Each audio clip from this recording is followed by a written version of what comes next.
Muy buenas tardes.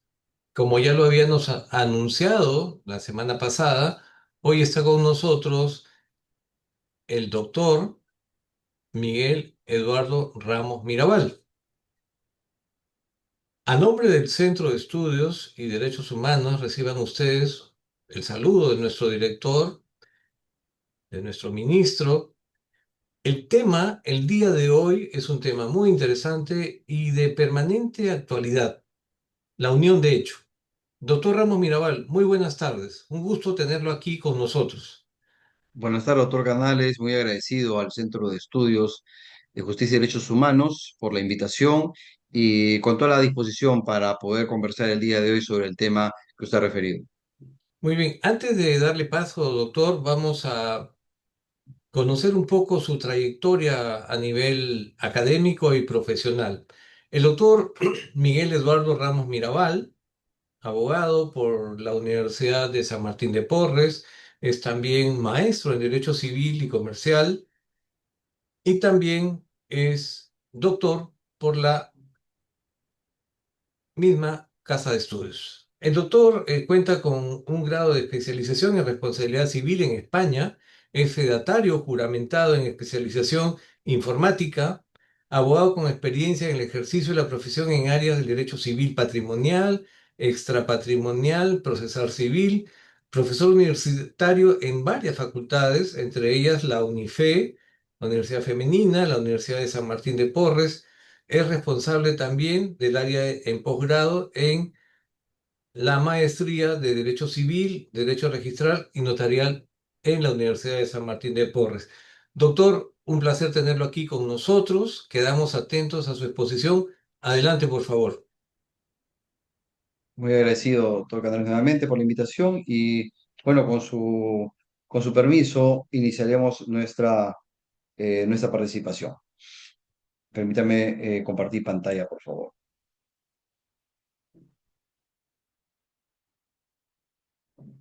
Quisiera que me pueda confirmar, doctor, la que se ve en pantalla.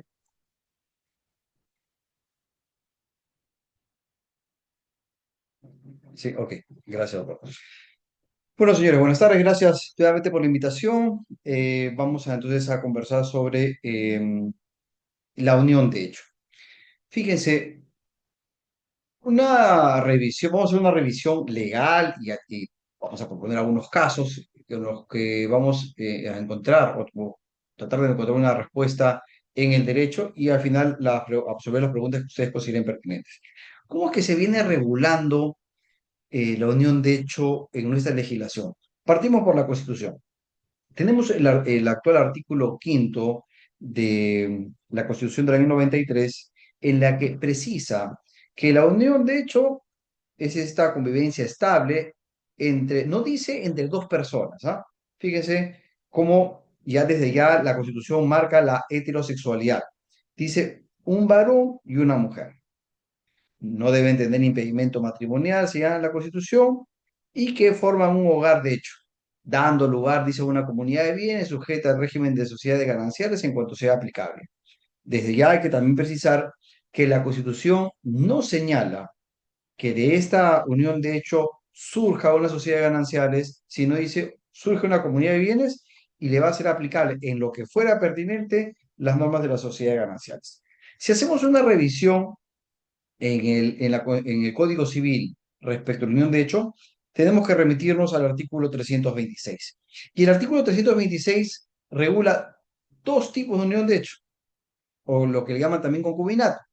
Tenemos el concubinato propio que aparece en el primer párrafo y tenemos el concubinato impropio que consta del actual penúltimo párrafo del 326. Y en el caso de la unión de hecho propia o el concubinato propio, reitera, ¿no?, que esta convivencia se tiene que llevar a cabo entre un varón y una mujer, nuevamente la característica de la heterosexualidad, libre de impedimento matrimonial, y señala que esta convivencia que se va a producir entre este varón y esta mujer van a pretender alcanzar deberes semejantes sobre el matrimonio. Va a dar origen a una sociedad de bienes a la cual le va a ser aplicable en lo que fuera pertinente las normas de las sociedades gananciales. Luego señala, para el caso del concubinato impropio, que tratándose de aquella unión de hecho que no reúna las condiciones que aparecen en el primer párrafo, entonces el interesado tiene la posibilidad de demandar el pago, perdón, de demandar en su caso el enriquecimiento indebido y señalar el código.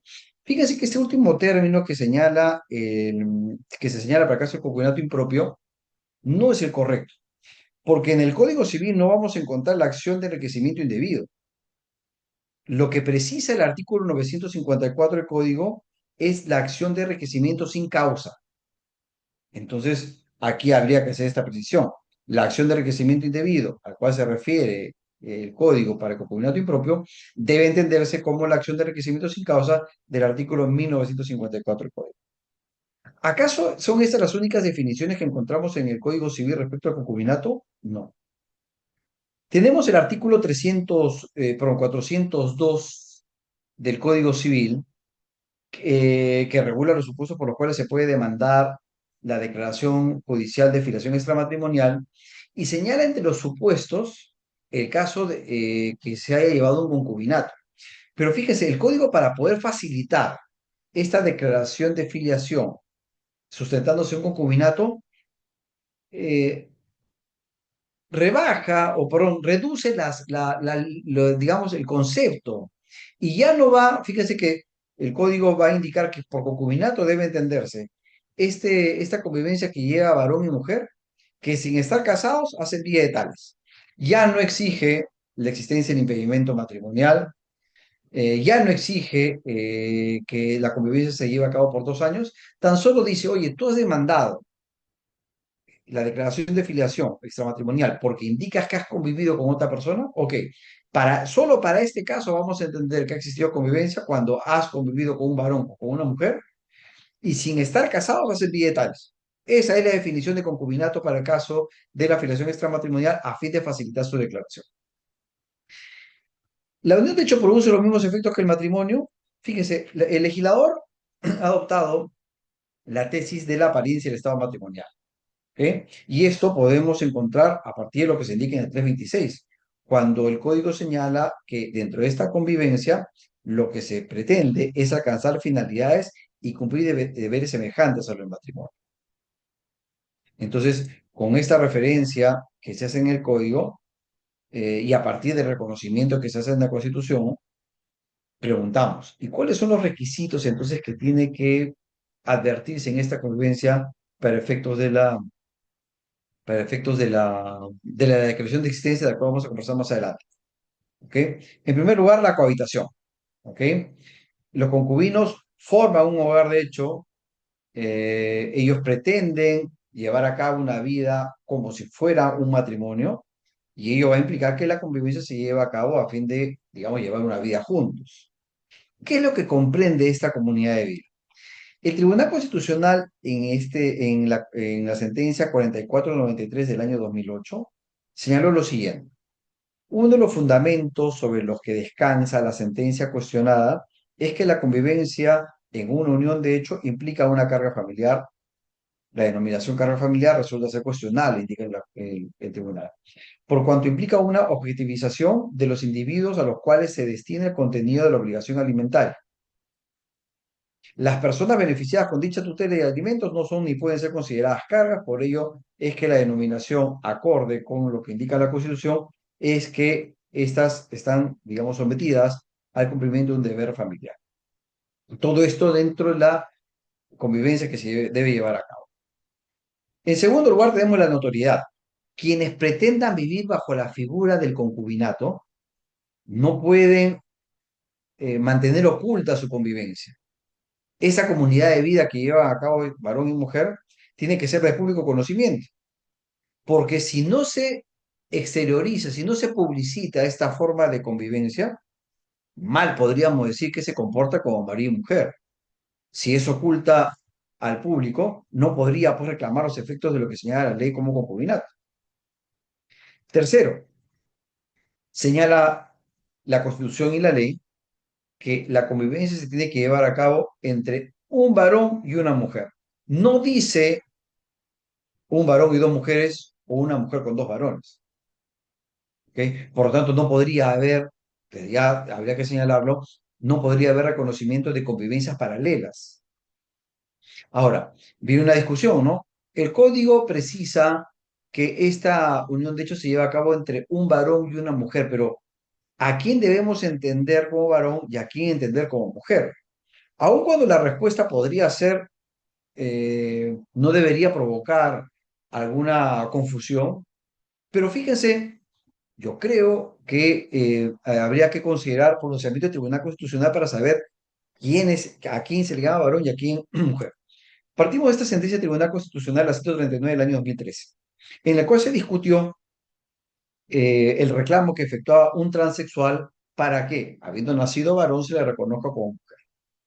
El tribunal indicó que mientras no determine la ciencia médica la posibilidad que una persona reclamando su sexo psicológico, este pueda prevalecer sobre el sexo biológico, habría que mantener la condición de esta persona bajo el factor biológico o cromosómico.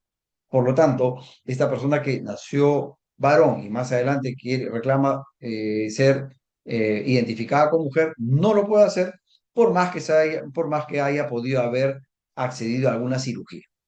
¿Ok?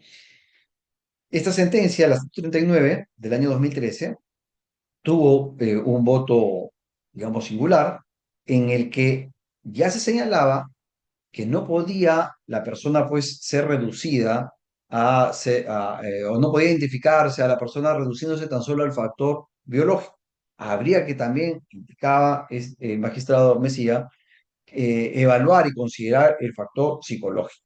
¿Ok? Pero lo cierto es que esta sentencia se expidió en esa forma, inclusive se fijó como doctrina jurisprudencial el criterio que se asumió en la sentencia 639 del año 2013. Sin embargo, esta sentencia fue posteriormente, el criterio fue dejado sin efecto por la sentencia 6040 del año eh, eh, 2015. Y en esta sentencia, el tribunal precisó lo siguiente. Así las cosas, la realidad biológica, a tenor de lo expuesto, no debe ser el único elemento determinante para la asignación del sexo, pues este, al ser también una construcción, debe comprenderse dentro de las realidades sociales, culturales e interpersonales que la propia persona experimenta durante su existencia. Por ende, el sexo no debe siempre ser determinado en función de la genitalidad, pues estaría cayendo así un determinismo biológico que reduciría la naturaleza humana a una mera existencia física y ello obviaría que el ser humano también es psíquico y social.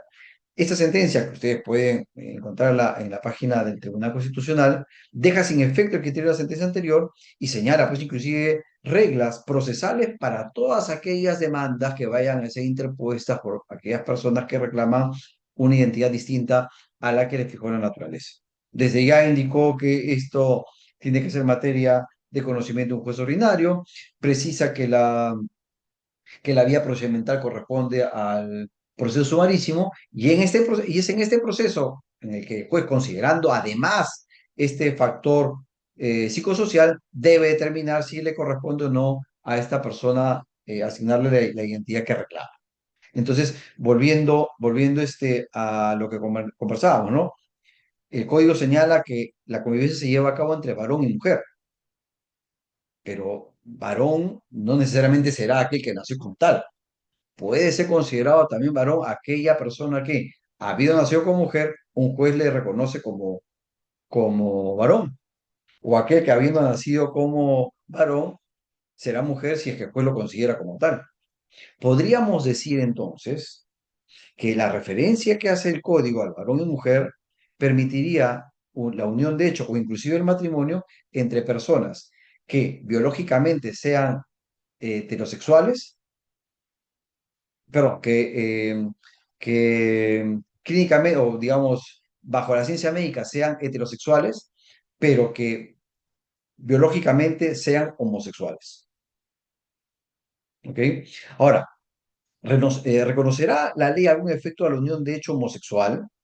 Si revisamos la diapositiva en la cual hacíamos referencia a los tipos de concubinato, van a encontrar ustedes que para el caso de concubinato propio es la que se lleva a cabo entre varón y mujer. Y en el caso de concubinato impropio, el código señala que esta unión de hecho se da cuando no se reúnen las condiciones señaladas en este artículo.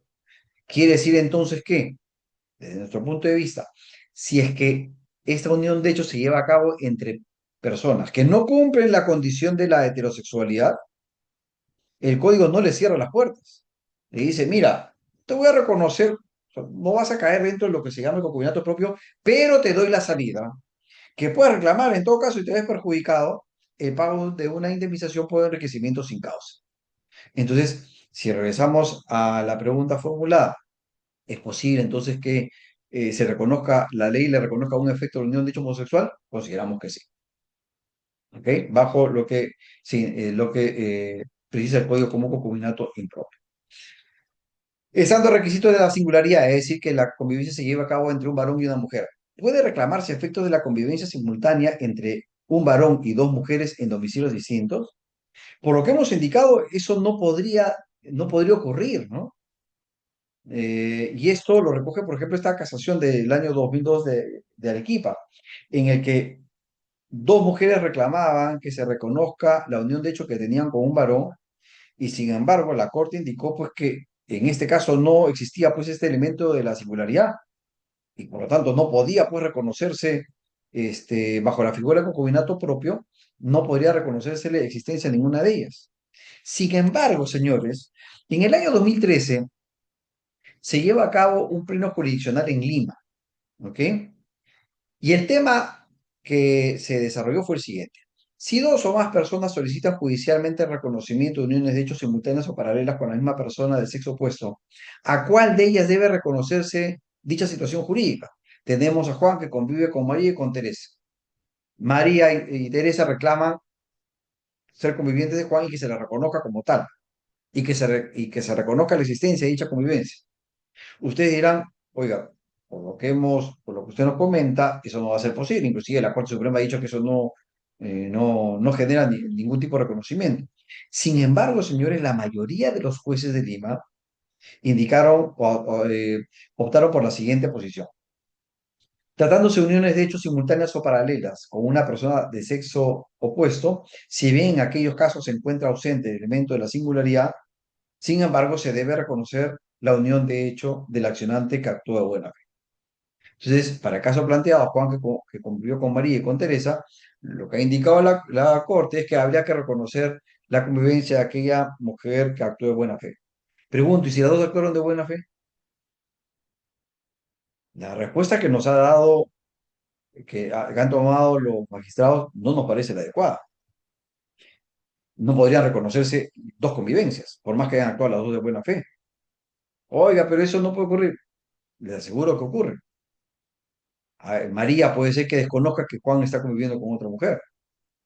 Entonces, no creemos que la buena fe no soluciona aquí el caso, no debería reconocerse la convivencia de ninguna de ellas, porque digamos, no existe este elemento de la singularidad que señala el código. Otro requisito es la estabilidad. El código señala que la convivencia debe tener una duración de 2 años. ¿Ok? Este plazo es para que pueda reclamarse efectos personales o efectos patrimoniales de la unión de hecho. Debemos entender que el plazo es para reclamar efectos patrimoniales, el surgimiento de esta sociedad de bienes a la cual le va a ser aplicar en lo que fuera pertinente las normas de la sociedad gananciales. ¿Cuál será el plazo requerido en la unión de hecho para efectos de reclamar la afiliación extramatrimonial? Lo hemos referido hace un momento, ¿no? Bajo el artículo 402, a fin de facilitar la declaración de la afiliación, no hay plazo. Entonces, no se requiere el cumplimiento de 2 años. Oiga, pero yo conviví 6 meses y tengo un hijo y el padre no quiere reconocer a la criatura. ¿Puedo demandar judicialmente? Sí, pero no he cumplido 2 años. Es que no te va a exigir la ley. No te exigen para el caso de la afiliación, no te exige el plazo de los 2 años. En el caso del matrimonio in extremis, la existencia de unión de hecho previa favorecerá la vocación hereditaria del cónyuge supérstite. ¿Qué ocurre? Tenemos a Juan que se encuentra enfermo y que, digamos, estando o creyéndose que este puede fallecer en cualquier momento, Juan decide casarse con María. ¿Ok? Se casa con María y a la semana siguiente fallece Juan. María dice, bueno, yo reclamo la condición de heredera que tengo de Juan por cuanto a su fallecimiento yo he sido su esposa. Sí es cierto, es su esposa. Pero fíjese, el artículo 827 del Código Civil hace una restricción y señala que, en el caso propuesto, si es que luego del matrimonio, este cónyuge que estaba enfermo fallece entre los 30 días, el cónyuge superstite no podrá, o el cónyuge sobreviviente, no podrá reclamar derecho hereditario alguno. Salvo que, señala el código, esta convivencia perdón, este matrimonio haya tenido, digamos, como eh, o como razón previa una situación de hecho que se ha pretendido regularizar con el matrimonio. Entonces, quiere decir que si Juan estaba conviviendo con María, Juan se encuentra con una enfermedad, con este peligro de muerte, se casa con María, que es su conviviente, y a la semana fallece, María sí podría reclamar derechos hereditarios en razón a que el matrimonio lo que permitió es regularizar la situación de hecho, regularizar la convivencia que venía manteniendo con Juan. ¿Ok? Entonces, ese es el texto del artículo 827, que era lo que les he referido hace un momento. El siguiente requisito es la ausencia de impedimentos. ¿Ok? El código entonces señala que para que pueda reconocerse la existencia de la unión de hecho, no puede haber impedimento matrimonial. Porque si lo hay, ya no estaríamos dentro de un concubinato propio, sino de un concubinato impropio. ¿Ok? ¿En qué casos no se va a observar esta ausencia de impedimentos? Dos casos. Para el caso de concubinato impropio, perdón, y para el caso de la afiliación extramatrimonial. Recordamos nuevamente el artículo 402 en la causa tercera, a referirse al concubinato para facilitar la afiliación, la declaración de afiliación, no exige ni plazo, no exige tampoco la inexistencia de impedimentos. Efectos que se reconocen en unión de hecho, hablemos de los alimentos. ¿Ok? Este deber alimentario existe la unión de hecho y fíjense que el 326 señala que cuando estas personas desean contraer matrimonio van a cumplir deberes semejantes al matrimonio. Los concubinos se deben recíprocamente alimentos. No podría entenderse algo distinto, porque si es que Juan y María deciden convivir y ninguno de ellos pretende asistir al otro, no estaríamos entonces frente a un concubinato. Estaríamos pues frente a otro tipo de relación. No sé, hoy día le llaman amigos con derechos, amigos y solo amigos, no sé cómo le quieran llamar, pero no es concubinato. ¿Ok? ¿Qué ocurre si es que, perdón, durante la vigencia de la unión de hecho puede reclamarse el pago de una pensión de alimentos? Fíjese, el deber existe, lo señala el código, van a cumplir deberes semejantes al matrimonio. Pero, ¿cómo puedo reclamar lo mismo si estoy conviviendo? El artículo 326, si ustedes revisan su texto, expresamente, por ejemplo, reconoce el pago de la pensión de alimentos, sin negar los alimentos que puedan existir dentro del concubinato, pero reconoce expresamente cuando la unión de hecho ha terminado por decisión unilateral. Entonces dice, si la unión de hecho termina por decisión unilateral, entonces tu conviviente afectado puedes reclamar el pago de una indemnización o el pago de una pensión de alimentos. ¿Ok? ¿Qué es lo que ha dicho el Tribunal Constitucional al respecto sobre el tema del derecho alimentario? Sentencia 6572 del año 2006, proceso de amparo. Sería una interpretación bastante constreñida de la Constitución el concebir que en una unión de hecho no exista, por ejemplo, obligaciones de cooperación o de tipo alimentario. Entonces, negar que existe la unión de hecho hasta ese momento es imposible, lo reconoce el Tribunal Constitucional. Contémplese, si no, la situación en que uno de los convivientes requiera de auxilios pertinentes del otro por caer enfermo. Más aún, no debe dejarse observar que frente a la terminación de la unión de hecho por decisión unilateral, la pareja abandonada puede solicitar indemnización o pensión alimenticia. Es decir, frente a la dependencia, frente a la dependencia económica generada, se deben plantear contextos jurídicos que viabilicen y materialicen el sentido material y concreto de la Constitución. Y sigue el Tribunal Constitucional. En suma, debe enfatizarse que la unión de hecho genera una dinámica a partir de la cual se originan dependencias entre los convivientes. Por ejemplo, es muy común que se dé el caso en donde uno de ellos se ocupe de las labores que exige el hogar, dejando de lado el ámbito laboral, mientras que la pareja se desarrollará en el espacio profesional cumpliendo la tarea de brindar los medios económicos que sustenten la vida en comunidad. Esa sinergia incluye pues un deber de asistencia mutua. Entonces, alguna vez leí, no, los alimentos solo surgen a partir del fenecimiento, no, de hecho, eso no es cierto, lo reconoce el Tribunal Constitucional. Además, fíjese, tenemos esta sentencia casatoria de la Corte Suprema. Para que pueda, para que se pueda conceder una pensión alimenticia, se exige, de acuerdo al artículo del comentario, que el solicitante de dicha pensión mantenga una relación actual o vigente, es decir, que convive en ese momento, o que se produzca el segundo caso que señala el 326, acredite la condición de abandonado y que sea este conviviente quien alternativamente pues, pueda reclamar el pago de la indemnización o el pago de esta pensión de alimentos. Entonces, la pensión alimentaria existe durante la convivencia y si termina esta, se le da la opción al conviviente abandonado reclamar el pago de esta indemnización o pensión de alimentos. En todo caso, ¿qué va a ocurrir con la obligación alimentaria entre los concubinos cuando el alimentista contraiga matrimonio? Entonces, Juan se casa con María, y digamos, Juan pone fin a la convivencia por decisión unilateral, María reclama el pago de una indemnización y María recibe, por decir, 1.000 soles mensuales. María contrae matrimonio con Pedro. Pregunta Juan, ¿y qué va a ocurrir con la pensión de alimentos que yo le vengo pagando? Bueno, no podrá subsistir este derecho, porque María tiene un cónyuge ahora, y el primer llamado a satisfacer las necesidades de María tendría que ser su nuevo cónyuge. ¿Qué ocurre si es que María no se casa, sino empieza a convivir con otro varón?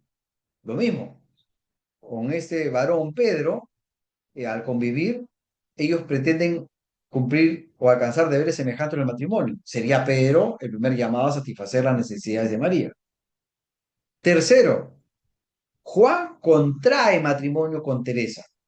¿Qué ocurre con la pensión que le tiene que pagar a María? ¿La va a tener que seguir pagando? E inclusive el responsable de esa pensión no solo sería Juan, sería la sociedad conyugal conformada entre Juan y Teresa. Ustedes dirán, oiga, ¿y Teresa qué tiene que ver aquí?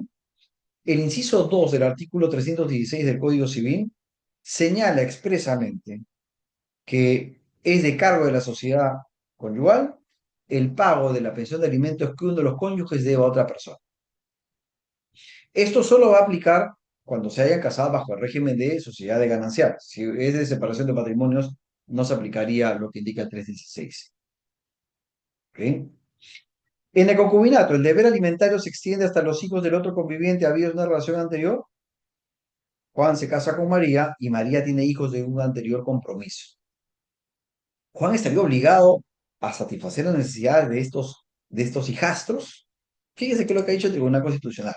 Bueno, partimos por lo que se señala en esta sentencia, caso Scholz del año 2006, en el cual el tribunal señala pues que eh, si nos encontramos frente a una familia ensamblada en razón a un segundo matrimonio, o existe una familia en la cual una segunda familia en razón a un concubinato, no puede establecerse diferencias entre los hijos habidos ahí. ¿Ok? Los hijos mantienen, digamos, una igualdad en la asistencia que se les debe prestar. En contextos donde el hijastro o la hijastra se han asimilado debidamente al nuevo núcleo familiar, tal diferenciación deviene arbitraria y contraria a los postulados constitucionales que obligan al Estado y a la comunidad a proteger a la familia. El padrastro, como el hijo afín, que viene a ser hijastro, juntamente con los demás miembros de la nueva organización familiar, pasan a configurar una nueva identidad familiar. Es por ello que realizar una comparación entre el hijo afín y los hijos debilita la institución familiar, lo cual atenta contra lo dispuesto en el artículo 4 de la Constitución, según el cual la comunidad y el Estado protegen la familia. Segunda sentencia, 4493 del año 2008. En nuestro ordenamiento, la legislación omite toda referencia a las familias reconstituidas. Es factible recurrir a la doctrina o al derecho comparado a fin de orientar la decisión de la entidad jurisdiccional. Así pues puede tenerse, por ejemplo, lo expuesto en cierta doctrina comparada, en cuanto indica que a partir de los deberes y derechos no patrimoniales que existentes en el matrimonio, asistencia recíproca, los padres afines puedan compartir la responsabilidad frente a los hijos de su pareja nacidos en un matrimonio anterior. Y sigue y señala el tribunal. Asimismo, a manera de ejemplo, puede apreciarse lo establecido en el artículo 278, numeral 2 del Código Civil suizo, que indica que cada cónyuge debe cumplir recíprocamente con el deber alimentario del niño nacido antes del matrimonio, de manera razonable. Si bien ese ejemplo se circunscribe a la figura del cónyuge y no al conviviente, es que estas referencias son orientaciones a partir de las cuales el juez puede, en concordancia con los principios constitucionales, definir algún tipo de regla. Entonces, ¿qué es lo que dice el tribunal? Oye, juez, mira, si estás en esta situación, no vas a encontrar en la legislación nacional algo al respecto. Bueno, vas a encontrar, sí, esta protección que señala la Constitución que se le debe brindar a la familia. Y como ya lo hemos establecido, familia no es solo aquella que surge del matrimonio, sino también de la unión de hecho. Por lo tanto, si se tiene que proteger a la familia de unión de hecho, tú no puedes hacer distinciones entre los hijos que hay dentro de esta convivencia o dentro de este matrimonio.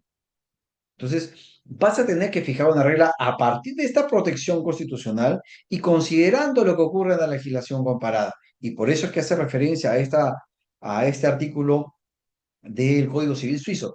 Pero fíjense, no habría que ir muy lejos, ¿ah? Ya Argentina regula este asunto. Si es que no me equivoco, es el artículo 671 del Código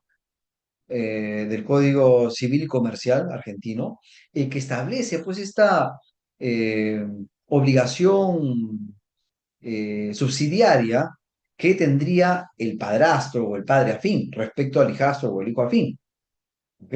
Claro, que de esto van a venir otros derechos más, tenencia, herencia, régimen de visitas, que podríamos, digamos, tocar en una fecha en la cual tenga bien invitársenos al respecto. Pero entonces, todo esto va a devenir también en otras posiciones. Pero desde ya, fíjense, decir, no, yo esos hijos no tengo por qué mantenerlos, bueno, fíjense, hay razones y criterios jurídicos como para decir, sí, lo tienes que hacer. ¿Ok? Además de los alimentos, hemos visto que se puede reconocer el pago de una indemnización, ¿ok? En el caso que la unión de hecho haya terminado por decisión unilateral, ¿ok? El reclamo de la indemnización va a requerir que previamente se declare la existencia de unión de hecho. Aquí vamos a encontrar dos posiciones, ¿ah? Una primera que hubo en el año 98, en el cual se precisó que no se requería de esta declaración judicial previa de existencia, ¿no? Y que en todo caso, en el mismo proceso en el cual reclamo la existencia de la unión, de hecho, puedo reclamar ahí la indemnización. Posteriormente encontramos una sentencia casatoria que indicaba lo contrario, sino que, es decir, que antes que yo reclame el pago de la indemnización, debo haber conseguido la declaración de existencia de unión de hecho, lo cual nos parece un error, ¿no? Un principio de economía procesal bastaría pues que en el mismo proceso en el cual reclame yo la existencia de unión de hecho, reclame también el pago de la indemnización que me pueda corresponder. La acción para declarar la existencia de unión de hecho está sujeta a plazo prescriptorio. La Corte Suprema ha indicado que no, ¿ok? Algunos se dirán, oiga, pero ¿cómo que no? Si es que el inciso tercero del artículo 1994 del Código Civil hace referencia a una suspensión de plazo entre los convivientes. Si es que hay una suspensión de plazo es porque hay un plazo prescriptorio. Y el plazo prescriptorio tendría que ser del inciso 1 del 2001, cuando señala que la acción personal debe ejercitarse dentro de los 10 años. Si se ejercita fuera de ese plazo, estamos que habría prescrito la acción. Sin embargo, la Corte Suprema, a partir de lo que señala el artículo quinto de la Constitución, reconoce que esta declaración de existencia de un derecho implica el reconocimiento al derecho humano a fundar una familia. Por lo tanto, bajo este comentario, no podría estar sujeto a plazo prescriptorio, la acción de reconocimiento de unión de hecho, pues los derechos humanos son, por su propia naturaleza, imprescriptibles según la Convención de Viena. Y señala, respecto a este inciso tercero de 1994, que esta suspensión de plazo prescriptorio se refiere a las acciones derivadas de los actos jurídicos que se hubiesen podido celebrar entre los convivientes, mas no implica, pues, una referencia a la prescripción de la acción tendiente a conseguir reconocimiento de unidad de hecho. Entonces, efectos alimentos, efectos indemnización, efectos la comunidad de bienes. Se cumplen 2 años de convivencia, surge la comunidad de bienes, no surge una sociedad ganancial, la sociedad ganancial solo surge para el caso del matrimonio, más no para la unión de hecho. ¿Ok? A esta comunidad de bienes le va a ser aplicar en lo que fuera pertinente las normas de la sociedad gananciales. ¿Pueden los convivientes optar por un régimen de separación de patrimonios? Aquí ha habido toda una evolución de criterios, ¿ah? Y en un principio teníamos dos posiciones. Aquellos que señalaban que esto no era posible porque el Código Civil en el 326 era muy claro y señala pues que lo que surge de la unión de hecho es una comunidad de bienes y le es aplicar las normas de sociedades gananciales. No indica la posibilidad que surja o que los cónyuges puedan, pero convivientes puedan pactar un régimen alterno, el de separación de patrimonios. Había una segunda posición que señalaba si es posible, porque el artículo 326 no lo prohíbe y lo que no está prohibido está permitido. Ok. Bajo estos dos criterios, entonces tenemos esta primera resolución del Tribunal Registral, ¿no? Del año 2004, en el cual señalan pues que está excluida la posibilidad que los concubinos puedan optar por el régimen de separación de patrimonio. Ya en el año 2004 teníamos una posición que asomaba la cabeza, ¿no? Y decía, oye, pero no está prohibido, entonces, ¿por qué es que habría que limitar esta posibilidad? Lo cierto es que por mayoría se determinó que no era posible optar por el régimen de separación. Sin embargo, fíjese, más adelante se ha llevado a cabo este pleno registral y bajo la misma pregunta se ha concluido en que procede la inscripción de la sustitución de régimen patrimonial de los convivientes integrantes de una unión de hecho debidamente reconocida judicial o notarialmente. Es decir, ¿tienes ya el reconocimiento de unión de hecho? Sí. ¿Quieres optar por el régimen de separación de patrimonio? Sí, no hay ningún problema. Vas a un notario, tenemos una escritura pública y se escribe. Entonces, tendríamos que decir que sí. Nosotros podríamos inclusive agregar la posibilidad a partir de lo que señala el artículo 330 del Código Civil cuando precisa pues que el inicio de un procedimiento concursal le pone fin a las sociedades gananciales. Si es que yo el criterio del 330 lo aplicaría también para aquella persona que convive, que está sujeto a un régimen de sociedad de bienes, también lo somete a un procedimiento concursal y en teoría el procedimiento concursal tendría que ponerle fin a la sociedad de bienes. Si es que le pongo fin a la sociedad de bienes, esta unión de hecho, ¿bajo qué régimen va a seguir subsistiendo? Frente al caso que les planteo, yo creo que esto obliga a pensar que tiene que haber un régimen alterno. Llámenle separación de patrimonios, patrimonios exclusivos o diferenciados, como quieran, pero tiene que haber un régimen alterno. ¿En qué casos termina la unión de hecho? Bueno, el código señala lo siguiente. Dice, la unión de hecho termina por muerte, termina por ausencia, termina por mutuo acuerdo o termina por decisión unilateral. Son los cuatro supuestos. ¿Ok? Eh, y bueno, se produce cualquiera de estos casos y le ponemos fin a la unión de hecho. Entonces, lo que indica el 326 nos permite hacer la siguiente pregunta y, bueno, conversar sobre el criterio que se pueda tener. ¿Qué ocurre si es que Juan, que convive con María, un día, bueno, ya tienen declarada la existencia de unión de hecho, inclusive notarialmente, e inscrita en el registro? Juan se acerca al despacho del notario y dice, señor notario, quiero poner en su conocimiento que he decidido ponerle fin a la unión de hecho. No pretendo seguir conviviendo con María. ¿Ok? Entonces, pido por favor que usted extienda el acta correspondiente y que se remitan partes al registro para que conste ahí pues, que esta unión de hecho terminó. Entonces, el notario hace una revisión del artículo 52 de la ley 26.662, que es la ley que le otorga al notario competencia sobre asuntos no contenciosos. Y el texto de la ley es el que tienen ustedes a la vista.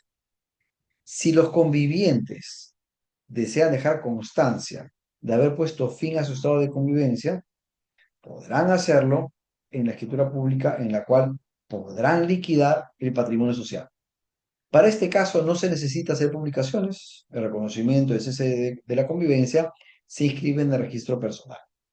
Entonces, el notario revisa la norma y en la interpretación que hace de la misma, y que seguro varios de ustedes la van a tener, va a indicar lo siguiente. Oye, Juan, mira, la norma me dice los convivientes, ¿ah?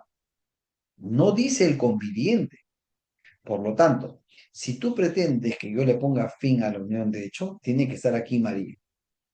Oye, señor notario, pero ¿cómo quiere que venga María si ha habido un problema y María no quiere conversar conmigo?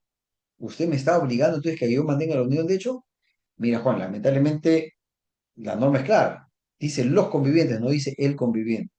Señor notario, pero el Código Civil señala que la unión de hecho termina por decisión unilateral. Sí, pues, pero yo no puedo declarar la unión de hecho por decisión unilateral, tienen que estar los dos presentes. ¿Y cómo voy a hacer? Pues un problema suyo. Si no viene María, no se declara la existencia. Entonces, ¿qué sugiere que haga? Váyase donde el juez. Juan se va donde el juez. Ay, perdón, y agrega el notario, ¿no? Y le dice, mira, Juan, para que no pienses que mi decisión es arbitraria, imagínate, viene María y dice, no, señor juez, yo no estoy de acuerdo con ella. Y formulo oposición, ¿no? Me opongo a la solicitud del señor. Recuerda, le dice el notario Juan, recuerda que yo estoy interviniendo en un procedimiento en el cual no hay litis, no hay pleito, estamos ante un procedimiento no contencioso. Por lo tanto, si es que hay algún tipo de discusión, yo no puedo seguir conociendo el tema. Entonces, nuevamente te indico, tiene que estar presente aquí, María. Si no, tienes que ir donde el juez. Se va donde el juez, Juan. Y el juez le dice, ¿y para qué has venido tú? Señor juez, yo quiero que declare el fin de la unión de hecho. Pero tú no necesitas autorización judicial, no necesitas declaración judicial. Señor juez, es que me voy donde el notario me dice que no lo puedo hacer porque tenemos que estar los dos presentes. Sí, pues, pero yo resuelvo aquí conflictos. Y si la ley dice que termina la unión de hecho por tu sola decisión, aquí no hay conflicto, es tan solo que se haga respetar tu decisión. Pero ¿qué hago, señor juez? No sé para qué has venido, porque inclusive, si tú interpones una demanda para que sea yo quien declare el fin de la unión de hecho, y si la ley indica que la unión de hecho termina por decisión unilateral, yo no sé qué voy a declarar si todo depende de tu voluntad. Y entramos en esta discusión, si es que lo puede hacer o no el notario. Entonces, fíjense, yo creo que aquí hay una interpretación equivocada del artículo 52. Sí, efectivamente, la norma hace referencia a los convivientes, es decir, a la participación de las dos personas que conforman el concubinato, que conviven. Pero esta referencia no es para que solo si van las dos se le ponga fin a la unión de hecho, porque la unión de hecho termina también por mutuo acuerdo, que es el caso del artículo 52. Pero ¿y si va solo uno de ellos? ¿Por qué es que el notario tendría que decir, no, yo no declaro, tienen que ser los dos presentes? Van a provocar que haya un proceso judicial cuando no hay discusión, por lo menos respecto a la decisión de este hombre de ponerle fin a la unión de hecho. Ustedes dirán, sí, pero ¿y el patrimonio social? No puede ser, es que distingamos las cosas. Un supuesto es que se le ponga fin a la unión de hecho y otro supuesto es que se liquide la sociedad de bienes. Puede ser que se le ponga fin a la sociedad, a la unión de hecho y que quede pendiente la liquidación del patrimonio social, pero no van a pretender que las dos cosas ocurran al mismo tiempo, porque para liquidar el patrimonio social sí se requiere la participación de ambos convivientes, pero para ponerle fin a la unión de hecho no. Y preguntarán ustedes, ¿y qué ocurre si es que Juan va donde el notario y dice, señor notario, le comunico que le he puesto fin a la convivencia y quiero que yo declare.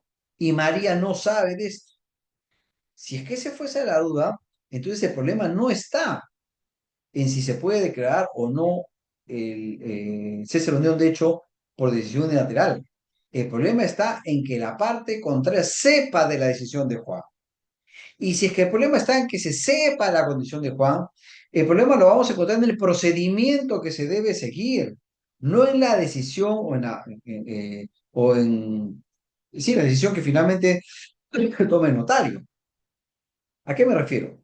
Va Juan entonces, él le dice al notario, oiga, ¿sabe qué? Quiero poner fin a la unión de hecho. El notario le dice, ok, vamos a poner en conocimiento a María. Pero no para que María tenga la posibilidad de decir, no, yo lo quiero mucho, yo quiero seguir conviviendo. No, no, no, es tan solo para que sepa que ha venido su pareja y que ya no quiere seguir conviviendo con ella. No va a tener la posibilidad María de oponerse a ella, ni formular ninguna contradicción. Es decisión de él. Entonces, siguiéndose con este procedimiento y cautelándose digamos, el hecho de que María conozca de la decisión de Juan, superado ello, el notario tendría que declarar el cese de la unión de hecho, por decisión unilateral, porque así lo ordena la ley. Esto que les acabo de exponer ha pretendido tener una resolución tribunal registral. Fíjense, resolución, perdón, 2127-2023, SUNAR. Calificación registral de cese de la unión de hecho. Dice, si bien no compete a las instancias registrales calificar la validez de los actos procedimentales, ni el fondo o motivación de la declaración notarial en los títulos referidos a la declaración de cese o una unión de hecho unilateral como asunto no contencioso de competencia notarial, sí corresponde calificar la competencia del notario en dicha materia.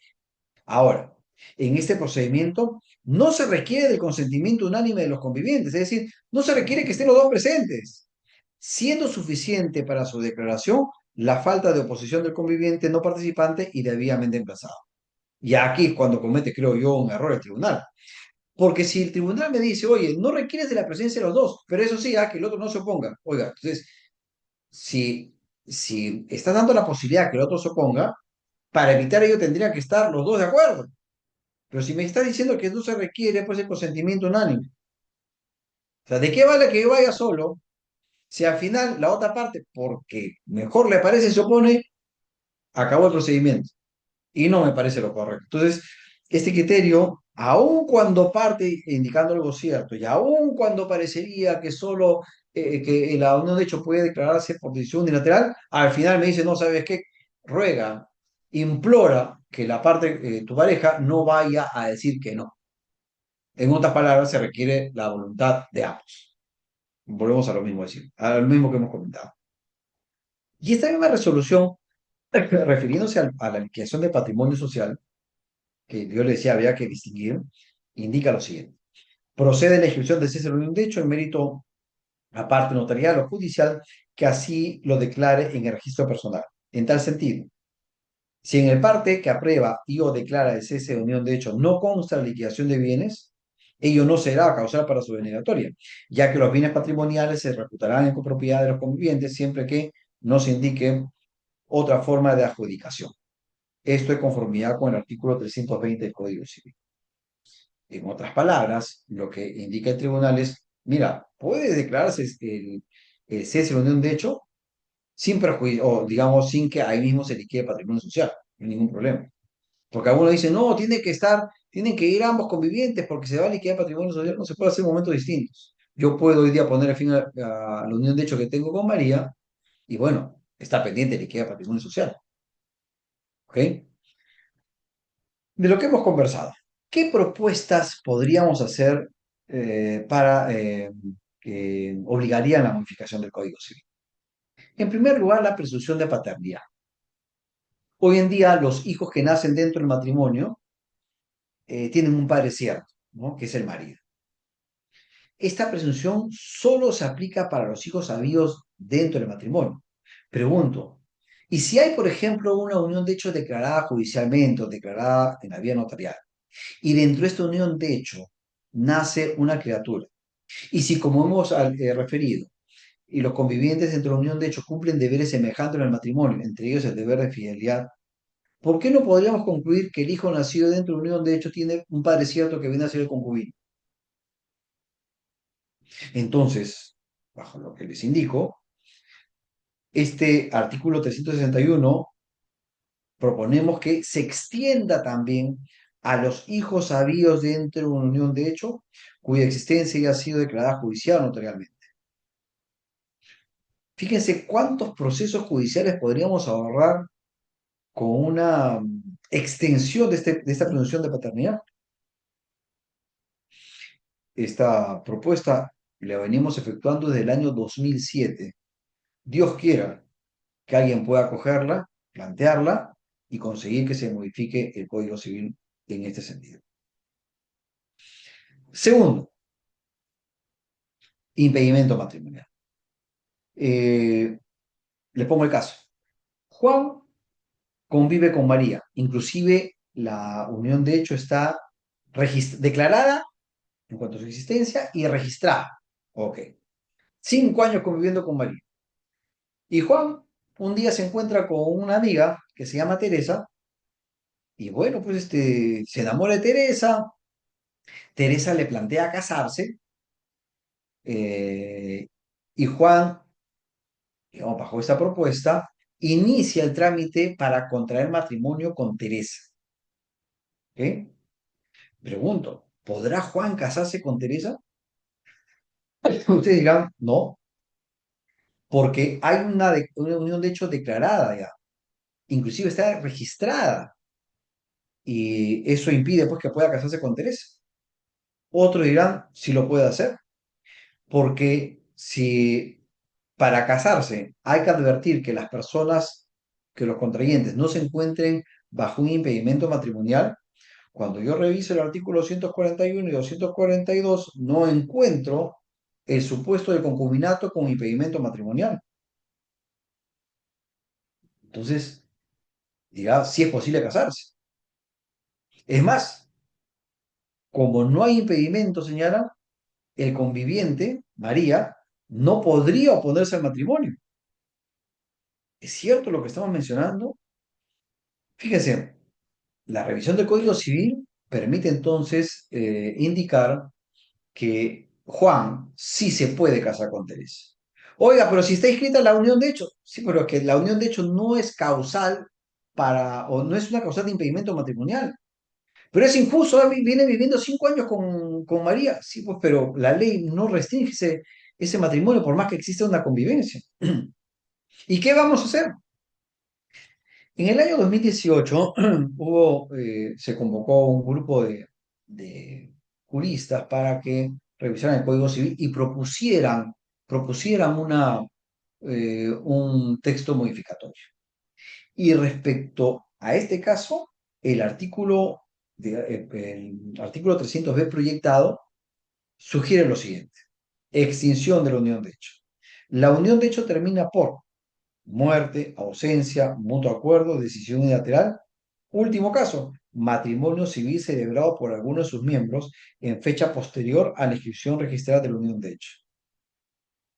Te dirán, esa es la propuesta, pero me parece a mí injusta, porque en el caso planteado, fíjense, entonces vamos a permitirle a Juan, que tiene una convivencia registrada con María, se case con Teresa. ¿Por qué? Porque no hay impedimento matrimonial. Bajo este supuesto, Juan se podrá casar con Teresa, no hay inconveniente, y el hecho que se case con Teresa hace que fenezca la unión de hecho. Creemos que esta posición no es justa y en todo caso tendríamos que tener una contrapropuesta. Y nuestra propuesta sería la siguiente: no pueden contraer matrimonio los casados o quienes mantengan una unión de hecho cuya existencia haya sido declarada judicial o notarialmente. Es decir, no te puedes casar hasta que no le pongas fin a esa unión de hecho. Ponle fin a la unión de hecho y te casas, pero mientras estés conviviendo, no puedes hacer ello. Habría que proteger a esta familia ya constituida, y que si esta persona no quiere pues saber nada de María, que le ponga fin a la unión de hecho y solucionar el asunto. Pero la propuesta que se ha hecho en el año 2018, creemos que más que proteger, permite la burla en perjuicio del conviviente, ¿no? Con estas dos propuestas, señores, estoy apto para absolver todas las dudas que quieran ustedes formular al respecto. Gracias.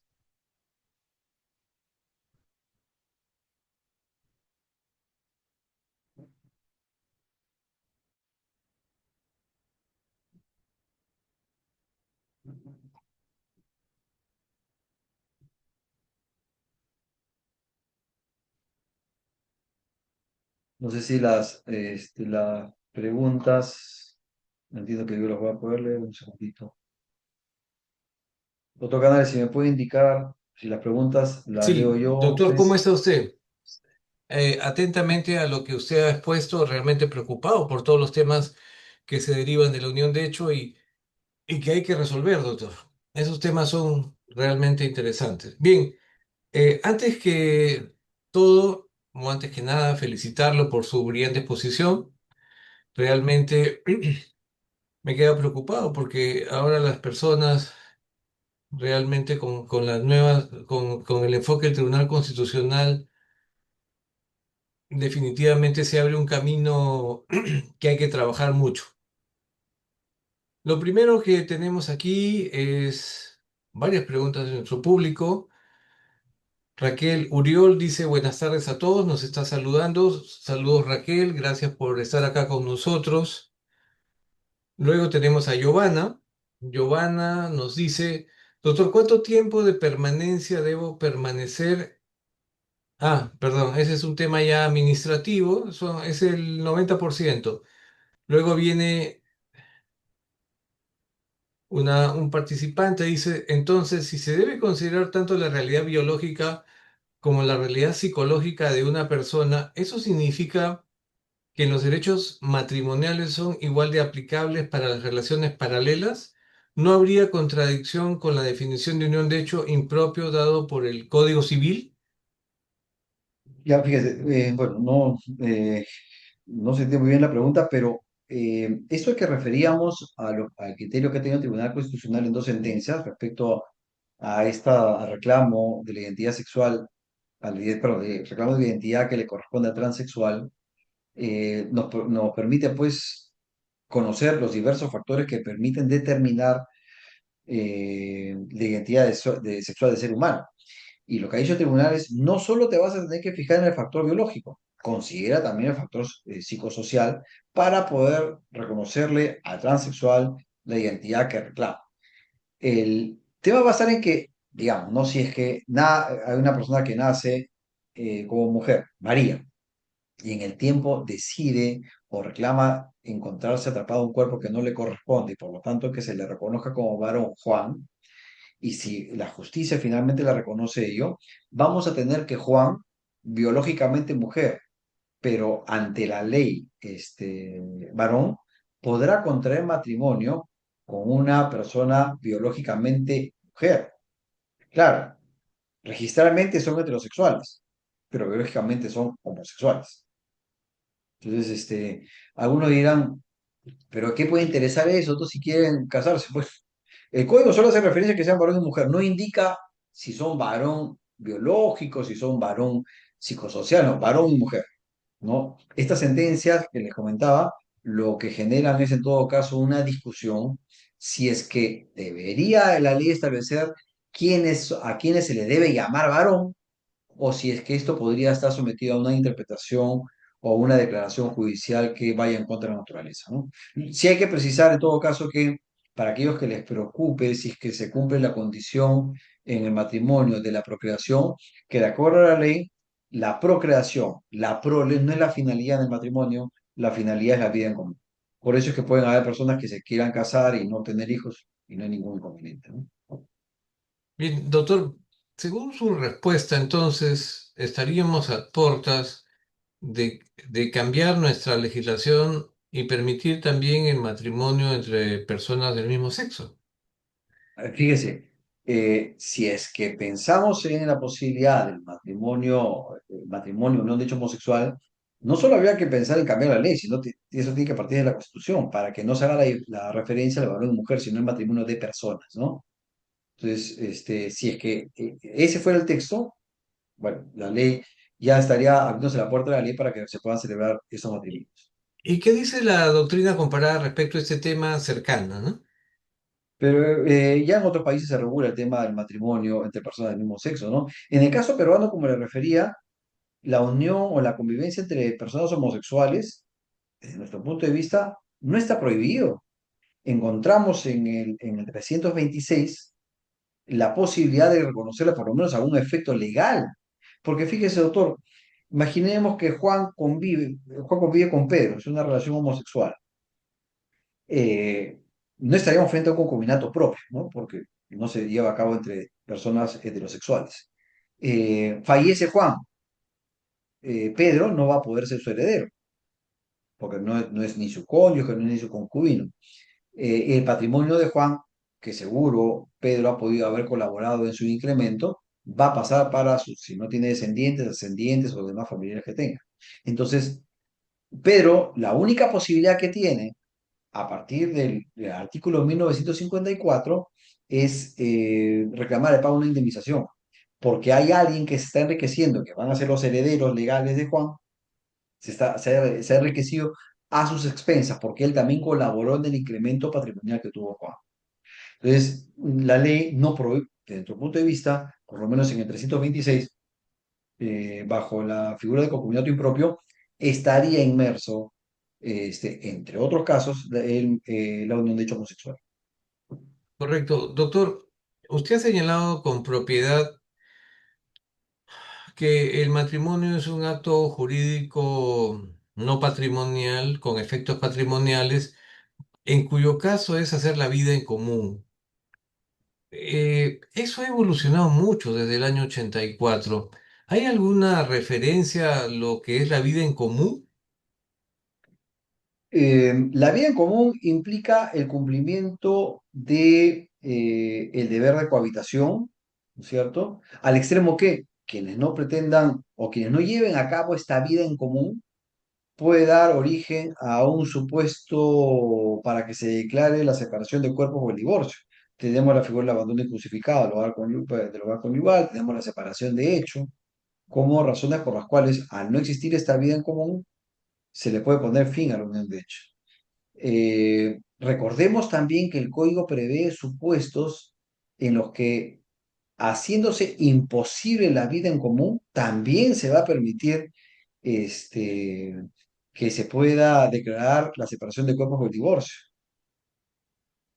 ¿Ok? Correcto. Entonces, esta vida en común habría que ver en qué supuestos nos encontramos para saber si es que la convivencia perjudica la vida en común, la armonía en la vida en común para que se declare la separación de cuerpos o el divorcio, o esta convivencia no se produce y por lo tanto al no existir vida en común, también encontramos razón para que se pueda disolver el vínculo matrimonial o declarar la separación de cuerpos. Sí, se lo preguntaba porque usted ha señalado que el fin del matrimonio no es tener hijos, en todo caso ¿Sí? la concepción, y ya en otras latitudes, me parece el caso de Japón, inclusive ya se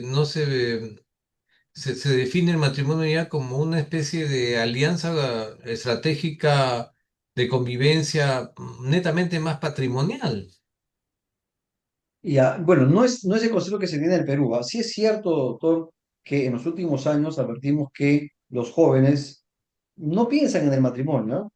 No piensan en el matrimonio, no piensan tampoco en la descendencia, son otras sus prioridades, pero bajo, digamos, el faro de nuestro código, el matrimonio implica bien como, ahora, cada quien es libre, ¿no? Si quiere se casa o si quiere no.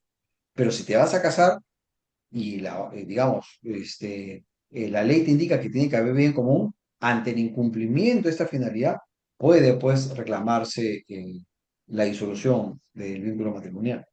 Bien, vamos a seguir con las preguntas del público, doctor. El participante Arnold Muñiz Castañeda nos saluda y dice, doctor, tras la ley de 2013 con respecto a la unión de hecho, ¿podrá el viviente superstite, si uno de ellos falleció antes de la promulgación de esta ley, quizás habrá alguna salvedad jurisprudencial que lo permite o cómo entender esta ley, ya que muchas veces se desea acceder a esta figura por derechos sucesorios y patrimoniales. Ya, fíjese, lo del año 2013 no es una ley, ¿ah? Es un pleno jurisdiccional que se llevó a cabo en Lima, para los jueces de Lima, ¿no? Y lo que se pretendió resolver es el conflicto que existe cuando hay una persona llamada Juan que convive con Teresa y con María. Fallece Juan, María y Teresa reclaman la existencia de una unión de hecho y los jueces se preguntaron, ¿qué hacemos en este caso cuando las dos convivencias se habrían producido y ambas convivientes reclaman su condición de tales? Lo que indicaron los jueces es que como van a tener que escoger una, va a tener que aplicarse el principio de buena fe. Pero ¿qué ocurre cuando hay la buena fe en ambas? La buena fe no va a solucionar el problema. Creo yo que si es que el Código Civil señala que la unión de hecho es una unión que se lleva a cabo entre un varón y una mujer, al no existir la singularidad entre estas dos personas, no puede reconocerse efecto alguno a la unión de hecho. Correcto. Tenemos un participante que no se ha identificado. Dice, si un varón está en una relación de 9 años, asimismo tiene otra relación recién 4 años con otra mujer, ¿puede pedir unión de hecho?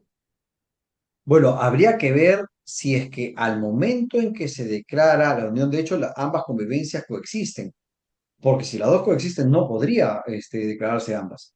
Puede ser el caso, doctor, que Juan convive con María del 2000 al 2005. Ok. Del 2006 al 2010 convive con otra mujer. Sí podría haber una declaración de existencia y unión de hecho de la primera, 2000 a 2005, y respecto a la segunda, 2006-2010. Ahí no hablamos de convivencias paralelas. Hablamos en todo caso de una convivencia sucesiva, ¿no? Terminó una y empezó la otra. Puede darse el caso también, doctor, de aquella persona que convive con María del año 2000 al 2020, ¿ok? Y con otra mujer del año 2015 al 2020 y fallece en el año 2020. Al producirse el fallecimiento, habían dos convivencias paralelas, por lo tanto, no puede reconocerse la unión de hecho de ambas a la fecha de la muerte, pero sí podría hacerse que se reconozca la convivencia del año 2010 al 2015, fecha en la cual ya esa convivencia se perjudicó al existir la otra. Entonces, del 2015 para adelante no van a poder declarar nada. Antes podrían declarar la primera. Y preguntará esta persona, ¿no? ¿Y de qué va a servir que declare del 2010 al 2015? Si es que este hombre se muere en el 2020, claro, no podrá reclamarse derechos hereditarios. Pero si en ese plazo, 2000 a 2015, se han adquirido bienes, esta persona tendrá derecho a participar de esta sociedad de bienes que existió hasta el 2015. No será heredera, pero tendrá derechos a participar de los gananciales que puedan haber existido, ¿no? ¿Usted como especialista, doctor, conoce algún caso sobre esto? ¿O no hay mucho de estos casos? De convivencias paralelas hay varios. Hay personas que, digamos, no sé si mal orientadas o mal aconsejadas mantienen pues convivencias paralelas, ¿no?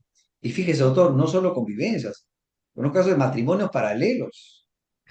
Y si no queremos llegar a tanto, personas que mantienen relaciones amorosas paralelas también, que no llegan a ser concubinatos, ¿no? Pero Bueno, existen. ya eso ya tiene otra connotación, ¿no? Qué bueno, pero Pero existen. sí, doctor, a propósito, si nosotros vemos la figura del matrimonio, que como usted bien señala, ya no es una figura tan requerida, pero está regulada con efectos patrimoniales, y se establece claramente que se puede separar los patrimonios, ¿no? Vía notarial. Digamos que esa figura no se puede aplicar definitivamente a la unión de hecho, pero sí es interesante entender cuál es la concepción superior del matrimonio y si hay alguna diferencia sustancial con la unión de hecho. Ya, voy a lo primero. En cuanto a la separación de patrimonios, hemos visto, doctor, que ya el Tribunal Registral ha permitido, que se pueda registrar la separación de patrimonio. Entonces, negar que ello sea posible, bueno, ya encontramos estos pronunciamientos del tribunal. Yo creo que sí es posible. ¿Ok? Ahora, usted me dirá, oiga, pero con tanto derecho que se le está reconociendo a la unión, de hecho, ¿cómo diferenciar perdón, del matrimonio? Porque al final va a ser lo mismo, ¿no? Ya son herederos, se puede reclamar alimentos, hay un régimen patrimonial, inclusive se puede optar por una separación de patrimonios. ¿Cuál es la diferencia? Fíjese, doctor. inclusive hasta en la formalidad, porque para casarse hay que ser una formalidad, y para reconocer la unión de hecho también es una formalidad. ¿Es lo mismo, preguntará usted? Yo creo que no. Y hay algo que lo va a diferenciar, o por lo menos en la forma que tenemos redactado el código, Eso es lo que es que la nosotros forma... queremos saber. Ya. ¿Cuál es? Ok, ¿cuál es la diferencia? En la forma que puede terminar. Si yo me caso con María, solo hay dos posibilidades que este matrimonio, digamos, termine. Muerte o divorcio. Fuera del caso de invalidación de matrimonio, que es otro supuesto, ¿no? En el caso de la unión, de hecho, no solo es muerte, no solo es que me ponga de acuerdo con mi pareja, que no se puede conseguir eso en el matrimonio.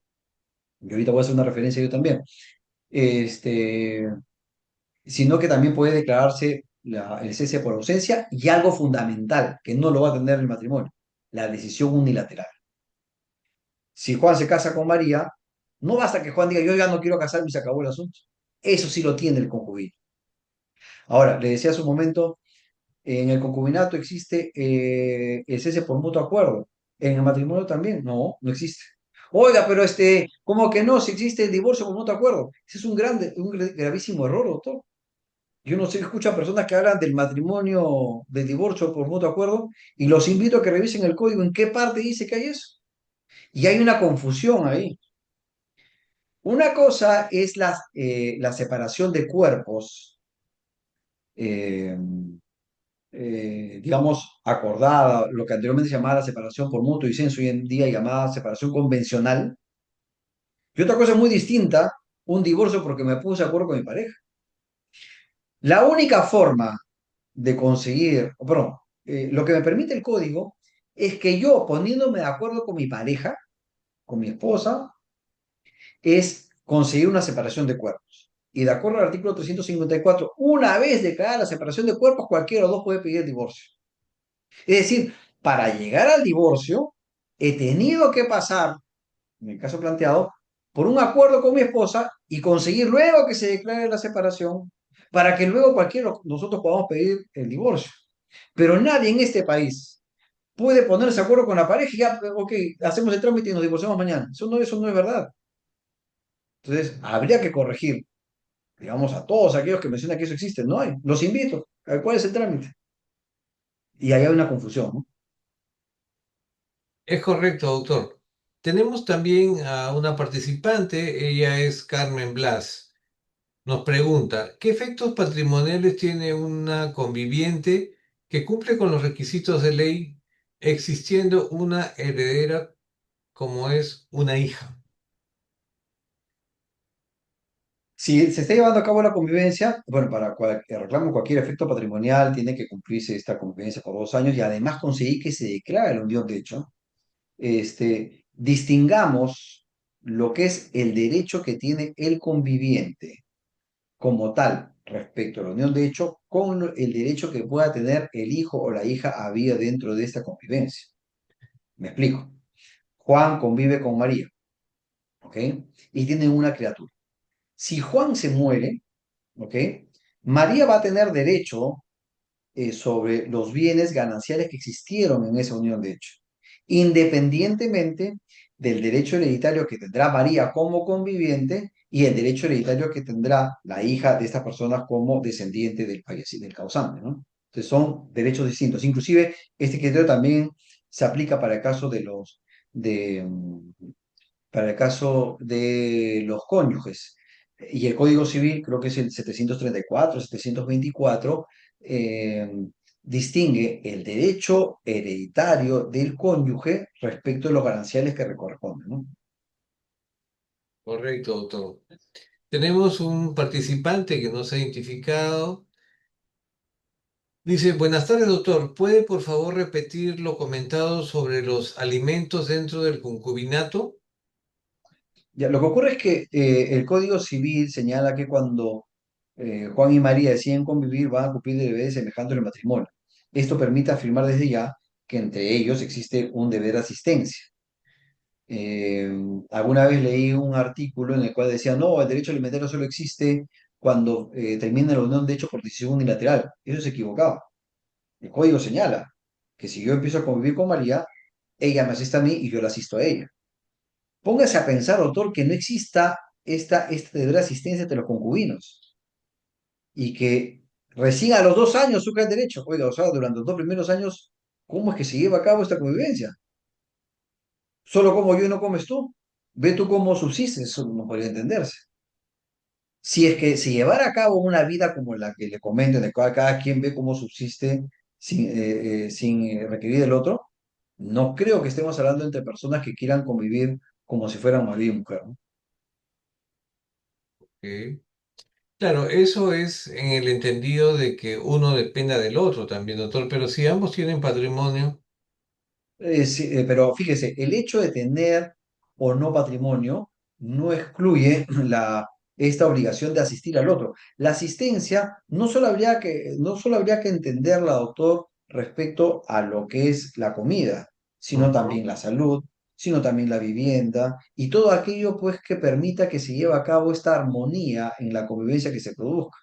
Porque imagínese, doctor, convivo con María y le digo a María, mira María, yo no sé la verdad de dónde tú duermes, ¿ah? Pero sigamos siendo convivientes. Tenga la seguridad que eso no va a ser posible que se mantenga ni la convivencia y si se mantiene no va a haber armonía ahí. bueno, pero María le podría plantear un día, una semana en mi departamento y una semana en tu departamento. Fíjese, entonces quiere decir que hay una reciprocidad. Por eso, pero siempre en la parte patrimonial, porque si hablamos de no solamente de la parte de la comida, hablamos también de la vivienda, ¿no? Y probablemente de otros temas, pasa por el tema patrimonial. Claro, pero es que la asistencia, doctor, la asistencia se va a tener que producir. Esta asistencia, inclusive hasta aun cuando alguien me puede decir que no, pero hay asistencia también espiritual entre la pareja. Ah, también, Claro. definitivamente, definitivamente. Muy bien, seguimos entonces con las preguntas. Nuevamente Raquel, que ya nos había saludado, dice, ¿se puede acreditar la unión de hecho haberse casado religiosamente? Sí, la unión de hecho se puede acreditar con el matrimonio religioso, con la partida de nacimiento de los hijos, con declaraciones de testigos, quienes digan efectivamente. Ellos lo conocemos porque son vecinos aquí del lugar y siempre se han comportado como si fuera marido y mujer. O sea, hay distintas formas como se puede acreditar la unión de hecho. Es más, fíjese, en para el trámite notarial te exigen testigos y cuando uno quiere demandar la declaración judicial, también uno ofrece testigos. Usted dirá, ¿y por qué el testigo? Porque recuerden que esta es una convivencia pública, no es oculta. Todos conocemos de esa convivencia que se lleva a cabo. No conocemos de la intimidad de la pareja, pero sí conocemos cómo ellos se presentan y se tratan en la sociedad. Correcto. Es interesante. Sin embargo, nuestro código tiene la figura claro de que el matrimonio es un acto jurídico no patrimonial. Leíamos que en Marruecos, por ejemplo, es un contrato, ¿no? El matrimonio es un contrato y la característica que usted ha señalado en el concubinato o en este caso en el hecho, en la unión de hecho, es que la característica del término podría ser unilateral, cosa que lo es también en el matrimonio marroquí, una característica interesante. Claro, mire, como le indicaba, para el caso del término de la unión de hecho, tenemos esta posibilidad que es el código que termina por decisión unilateral que no existe para el matrimonio. Eh, la Constitución señala que esta protección no solo debe protegerse a la familia, sino también promoverse el matrimonio. En esta promoción y protección de la familia matrimonial es que se producen ese tipo de situaciones en las que no le dan plena libertad, en este caso al cónyuge, a ponerle fin al matrimonio.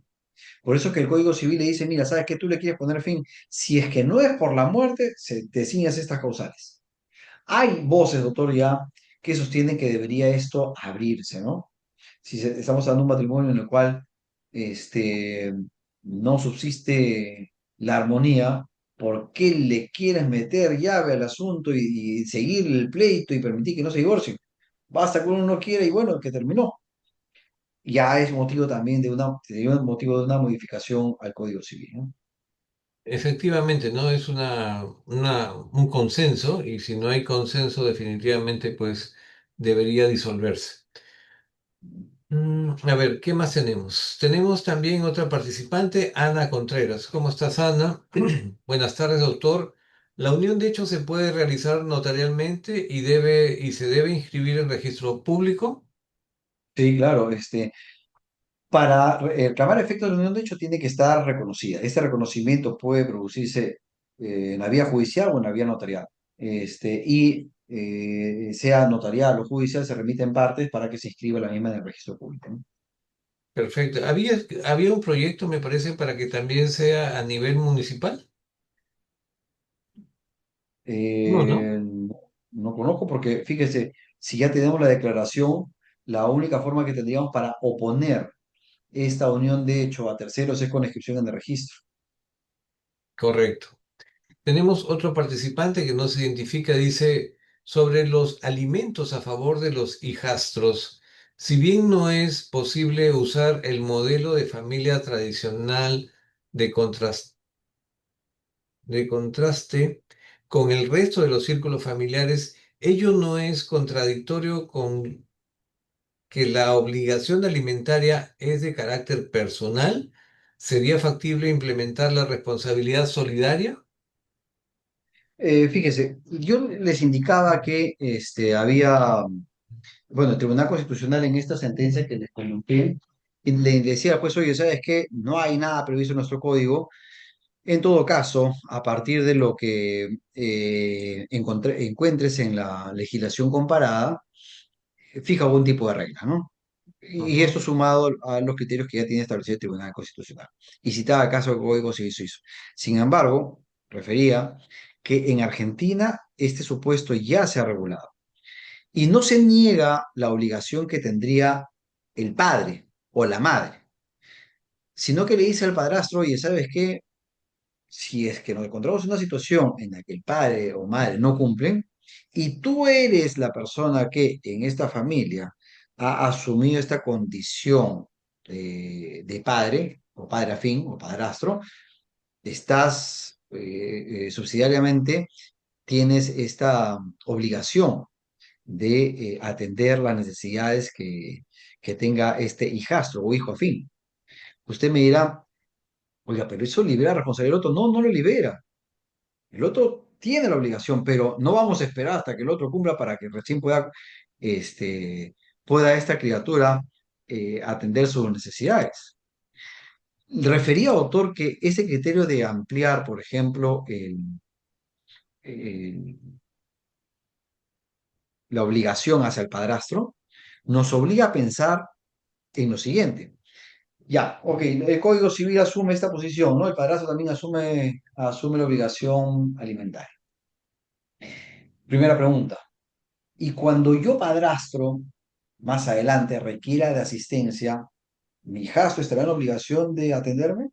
Yo creo que sí. Segunda pregunta. Y si yo he criado a esta criatura y lo he atendido, me encariño con él, ¿podría yo reclamar la tenencia? Yo creo que sí. Él ha sido el padrastro, lo ha atendido, ¿no? Él ha sido como su papá. Se encariñó con la criatura. ¿Por qué no podría pedir la tenencia?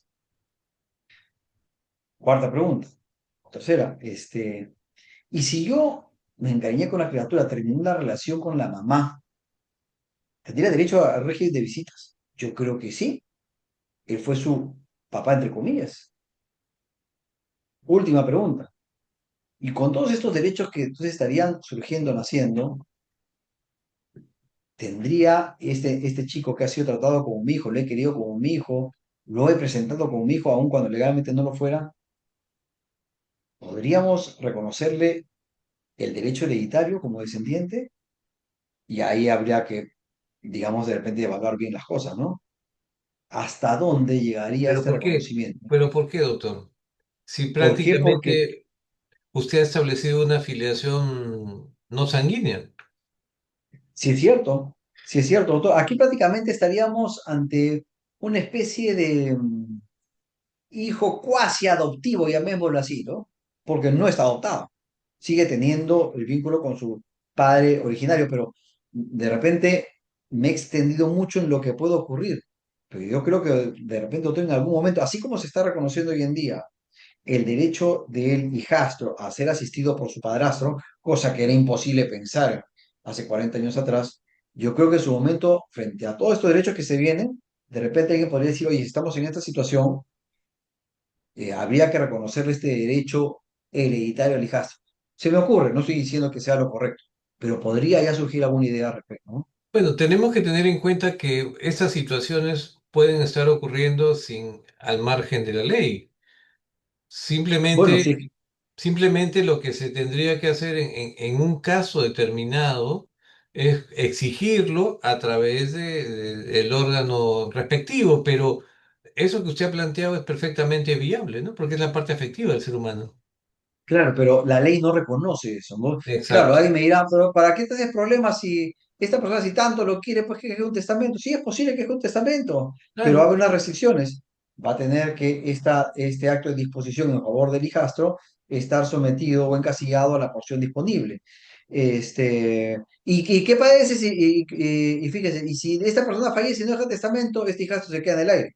No es, vuelvo a indicar, no estoy indicando, no estoy precisando o recomendando que surja el derecho, sino lo que estoy indicando es que más adelante, ante la adopción de todos estos criterios en favor de esta relación padrastro-hijastro, podría surgir la pregunta y buscarse una respuesta sensata al derecho hereditario del hijastro, ¿no? Recordemos, doctor, que el derecho tiene que recoger y regular situaciones existentes y definitivamente lo que usted ha planteado se da en la realidad. Entonces, probablemente para nuestros futuros abogados van a tener ahí un camino muy especial en tener que dar un tratamiento adecuado a estos temas de familia que son tan importantes. Gabriel Ángel Machaca Conde. Doctor, ¿considera que el reconocimiento actual de la unión de hecho en el Código Civil peruano mantiene un sesgo patrimonialista que limita su equiparación real con el matrimonio? Eh, bueno, fíjese, definitivamente en los casos que conozco, si es que se ha buscado, una vía judicial por lo menos, ¿no? Si es que se ha buscado reconocimiento de una unión de hechos porque ha habido un patrimonio que reclama el conviviente tener derecho al mismo. Porque si no hubiese patrimonio, no habría razón para tramitar una declaración de existencia de unión de hecho. ¿Ok? Ahora, en la vía notarial, porque les he hablado de la vía judicial, yo creo que había también la misma razón. Porque, si digamos, no hay nada de patrimonio, nada que discutir, son dos personas que solo viven el día a día y no han acumulado ningún tipo de riqueza, preguntarán, ¿y de qué me sirve pues que yo declare la existencia de un derecho? Es inclusive, No, no, es que de repente tu pareja no va a decir que se case con otro, sí, pero de acuerdo a la ley, él se puede casar porque no hay ninguna limitación. ¿De qué me sirve? ¿No? correcto, no tiene sentido. No tendría, no Muy tendría, ¿no? bien. Julio Moore nos vuelve a saludar y nos pide, por favor, dice, buenas tardes, ¿podrían enviar el PPT de la ponencia? Doctor, por favor, quedamos atentos a que nos los envíen. El conocimiento es universal, mi estimado otro Canales. No Muchas puede gracias, existir muchas ninguna gracias. limitación. Muy bien, tenemos otro participante que no se identifica. Dice, ¿se puede realizar la liquidación de la comunidad de bienes después de haber realizado el cese de la unión de hecho, a diferencia de la Sí. sociedad conyugal que mantiene la condición de cónyuges después de la liquidación de los bienes? ¿Cómo se identifica a los ex convivientes? ¿Realmente corresponde la liquidación de la comunidad de bienes después del cese o es que se transforma en una simple copropiedad, como en el caso de los divorciados sin liquidación de bienes, casación 870-2016, Lima Norte? Ya, en el caso de aquella persona casada, puede darse el caso que felicía a la sociedad de gananciales sí o sigan teniendo la condición de cónyuges. ¿Y cómo se va a producir ello? Porque de repente solo tramitaron una separación de cuerpos y la separación de cuerpos aún declarada no le pone fin al matrimonio, o puede ser que estén casados bajo el régimen de sociedad de gananciales y deciden sustituir el régimen por el de separación de patrimonio y siguen siendo cónyuges. el fenecimiento de la sociedad de gananciales para pasar a un régimen de separación de patrimonios, por lo menos consensuado, va a requerir su liquidación. ¿Ok? Mientras tanto, mientras no ocurra esta liquidación, ambos cónyuges van a tener derechos sobre el bien. En el caso del concubinato, si se está produciendo, bajo lo que indica el 326, ¿ah? No, no discuto si es que tiene derecho o no a cambiar de régimen patrimonial, no. Solo el 326 está como está. Si se pone fin a la unión de hecho, va a tener que ponerse fin a la sociedad de bienes, se va a tener que liquidar, y mientras dicha liquidación no se efectúe y por lo tanto no se le haya adjudicado a cada uno de los convivientes lo que le corresponde, eh, esta patrimonio que puede existir, o sobre el patrimonio que puede existir, tendrían derecho ambos convivientes. Perdón. Bien, Aniel Ochoa nos saluda y dice sobre el cese de la unión de hecho, ¿este también se puede realizar ante notario mediante representantes de los convivientes con representación? Eh, Mire, inclusive hasta para casarse Sí, claro. puede actuar un representante, ¿no? Pero sí la ley indica, oye, Uno, si una de las uno, partes. solo uno, y tiene que contener expresamente dos cosas, esta facultad para casarte y dos, identificarse al otro conviviente. Entonces, en el caso del cese, si yo le doy facultades expresas para que se pueda tramitar ello, no le vería inconveniente, pero creo yo que en este caso, cuando el apoderado quiera hacer uso de esta facultad, va a tener que haber una instrucción precisa de que se le ponga fin a la unión de hecho, ¿no? Inclusive sugeriría que pueda constar en el documento esta fecha en la cual se estaría produciendo el mismo, ¿no? Porque imagínense que le doy poder a X persona para que tramite el cese y lo tramite aquí un año, y yo ya dejé de convivir hace un año atrás.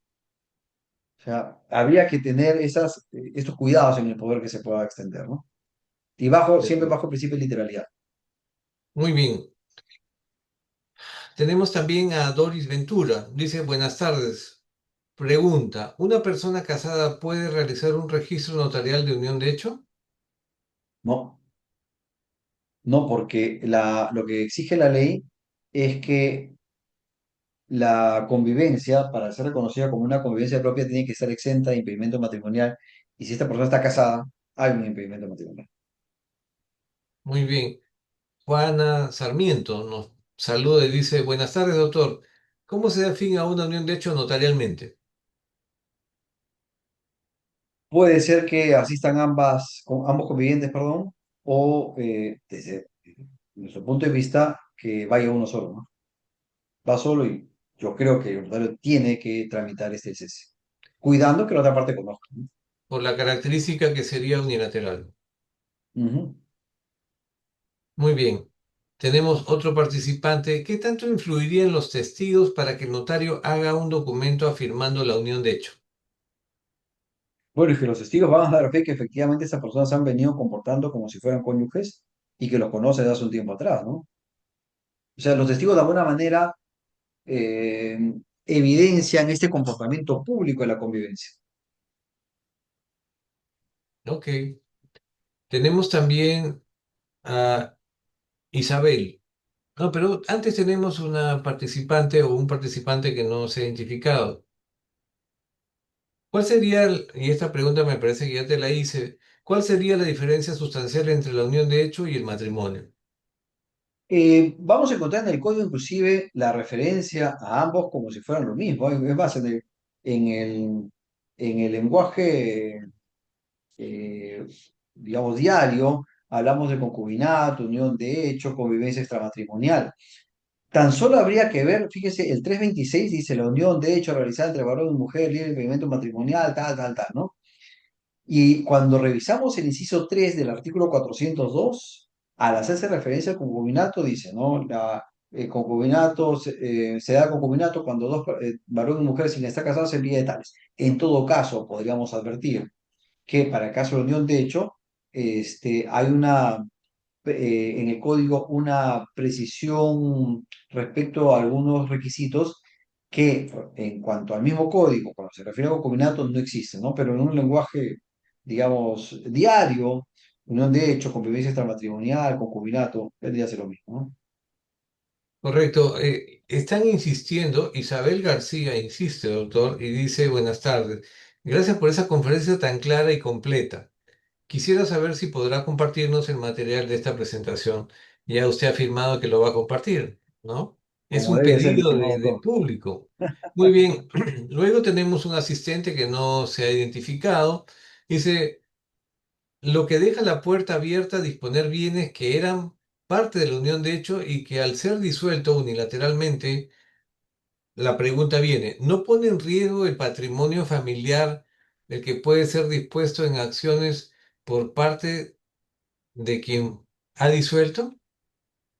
No está bien, pero en todo caso habría que preguntar, digamos, ese inmueble que se compró a nombre de los dos convivientes o uno de ellos. Si es a uno de ellos, claro, al ponérsele fin a la unión de hecho, es más, sin ponerle fin a la unión de hecho, ¿no? Si está registrado solo el nombre de uno de ellos, registralmente esa persona podrá disponer libremente del patrimonio, ¿no? O sea, Ahí nuevamente le habrá un estará poco de quitando mala su... fe ya, hay un poco de mala fe ya, ¿no? Claro, claro, existiría algo de mala fe, ¿no? Bien, César Chambergo nos dice, buenas tardes, recibo un cordial saludo de la Facultad de Derecho de la Universidad Nacional Toribio Rodríguez de Mendoza de Amazonas. Lo están saludando desde Amazonas, doctor. Me agradeció por el saludo y siempre a disposición. Muy bien. Luisa Foster nos dice, muy interesante exposición. Gracias, Luisa, por eso. Yesmina Chunga dice, hola, buenas tardes, excelente ponencia. Luego tenemos a Nilda Madera, dice, doctor, buenas tardes. Tengo una pregunta en el caso de que sea convivientes la pareja afectada, ¿puede solicitar una pensión para esta o necesariamente estos tienen que estar casados? Y para solicitar el tema de pensión, ¿qué requisitos necesito cumplir o tener? Bueno, como conviviente tendría derecho a pedir una pensión de alimentos, ¿no? El código, como le digo, expresamente reconoce que si esta conviviente fue abandonada, tiene la posibilidad de reclamar el pago de una indemnización o el pago de una pensión de alimentos. En todo caso, si se va a reclamar una pensión de alimentos, ¿qué tendría que acreditarse? En este caso, la relación convivencial que existió y que se le puso fin, ¿no? Unilateralmente. Dos, tendríamos que indicar el estado de necesidad de quien reclama la pensión de alimentos. Tres, la posibilidad que tiene el demandado en atender esta obligación alimentaria. Correcto. Sarita Barra nos dice, en el año 2020 quise realizar un reconocimiento judicial de unión de hecho, sin embargo, me dijeron que ya no se podía desde esa fecha. Pregunto, si a la fecha se puede realizar un reconocimiento judicial de unión de hecho o ya no. Claro, no hay ninguna limitación. No hay ninguna Parece limitación. extraño. Alguien le debe haber informado incorrectamente. Alicia Paz Montesa. Si una de las partes fallece, ¿cómo debe plantearse la unión de hecho? Si tienen un hijo en común y se encuentra registrado por ambos padres. Gracias por la excelente ponencia. Ok, fíjese, si me preguntan por el derecho hereditario de la conviviente, esta persona va a tener que conseguir que se declare la existencia previa de la unión de hecho. Con eso ya está habilitada para reclamar su derecho hereditario.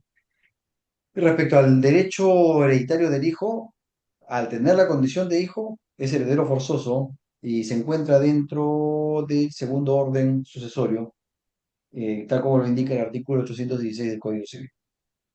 Muy bien. Richard Rosales nos saluda. Doctor, buenas tardes. Si existe convivencia sin registro notarial, ¿la unión de hecho determinaría obligaciones y derechos personales y materiales? Sí, yo no le veo ningún inconveniente, porque o sea, el registro de la unión de hecho lo que hace es oponer la unión de hecho frente a terceros, pero ya está declarada la unión de hecho. No podría Correcto. negarse los derechos que tendría el conviviente, ¿no? Perfecto. Lorena Guamán nos dice, saludos a todos. Gracias, Lorena. ¿Qué sucede si uno de los convivientes no está de acuerdo en inscribir la unión de hecho? pero es que, a ver, pensemos en las dos posibilidades. Inscripción judicial. Si el juez ha ordenado que, o perdón, el juez ha declarado que existe la unión de hecho, basta que una de las partes pida sus partes judiciales, recoge los partes, lo ingresa al registro y se acabó. Si es notarial, si es notarial, recuerde que la declaración de existencia de unión de hecho notarial implica que los dos están de acuerdo. No es que yo vaya, yo solo vaya y diga, declare la unión de hecho y que, y que María no sepa, no tenemos que estar los dos de acuerdo. Y dentro del costo, dentro del cobro que hace el notario está no solo la declaración, sino también la remisión de partes. No es que yo me quiero ahorrar y no quiero que remitan los partes. Bueno, no se pagarán los derechos registrales, pero cualquiera que quiera, cualquiera que desee que se inscriba, pagará los derechos registrales y se remiten los partes, no hay ningún problema. Correcto. Nos dice Luis Izaguirre, doctor Ramos, buenas tardes. Respecto a la comunicación a la otra parte para el cese de la unión de hecho, considero que es necesario porque es un trámite meramente declarativo. En todo caso, podría funcionar como la sucesión intestada, donde sí se notifica a los otros herederos. Muchas gracias y esta es más decir muy buena la ponencia. Gracias. Bueno, esta comunicación que se le hace a la otra parte, sostengo, no es para que se le habilite, para que formule oposición, contradicción, cuestionamiento, no, es tan solo para que sepa que ha ido la pareja a decir que ya no quiere seguir conviviendo. Pensar en que la otra parte va a tener la posibilidad de cuestionar, como existe en cualquier otro procedimiento no contencioso, implicaría negar que la unión de hecho termina por decisión unilateral y permitiría en todo caso afirmar erróneamente que la declaración de cese unilateral requiere de la conformidad a la otra que es errada. Muy bien. Cintia Gallardo dice, buenas tardes con todos. Muy interesante toda la explicación, pero en el Perú aún no está regulado el matrimonio homosexual. Solo tiene que ser hombre y mujer. Sí, sí, es cierto, totalmente cierto. Celeste Lucero Alberca. Muy buena ponencia. Mi pregunta, ¿qué sucede cuando uno de los convivientes fallece y nunca se inscribió la unión de hecho? ¿Qué documentos son los más fuertes para ganar el proceso judicial de reconocimiento? Bueno, tendrían que, sí, ir a la vía judicial necesariamente, a que sea un juez quien declare la existencia de la unión de hecho. ¿Cómo acreditar? Fotos, testigos, no sé, partidas de nacimiento, eh, Matrimonio religioso. puede ser patrimonio religioso, ¿no? Todo aquello Ujú. que permita, inclusive hay Claro, veces, doctor, que el fallecido en su trabajo indicó pues que convivía con tal persona, también puede servir ese documento, ¿no? Entonces, el juez, recordemos que un proceso judicial hace una valoración conjunta de todos los medios probatorios para tomar finalmente una decisión, ¿no? correcto. Eliana Sánchez nos pregunta, buenas tardes, hablo sobre la buena fe en el reconocimiento de la unión de hecho. Entonces, ¿a quién le corresponde el derecho si es que hay dos personas que la reclaman? ¿A quién se le otorga esa unión si ambas obraron de buena fe? Si es que las convivencias se llevaron en forma paralela, de acuerdo a mi punto de vista, aun cuando haya existido buena fe, no puede reconocerse a ninguno. Dirán, pero es injusto actuar de buena fe, sí, pues, pero es que la ley no permite que haya, porque si vamos a guiarnos de la buena fe, al existir buena fe en ambas, tendría que reconocerse a ambas.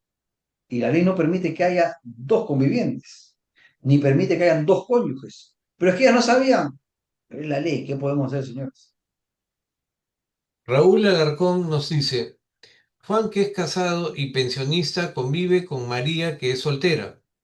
Por más de 10 años, sin embargo, Juan fallece sin haberse divorciado. María podría solicitar la pensión de viudez de parte de Juan previa declaración judicial de unión de hecho.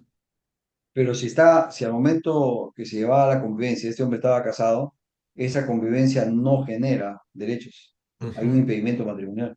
correcto. Milton Torres.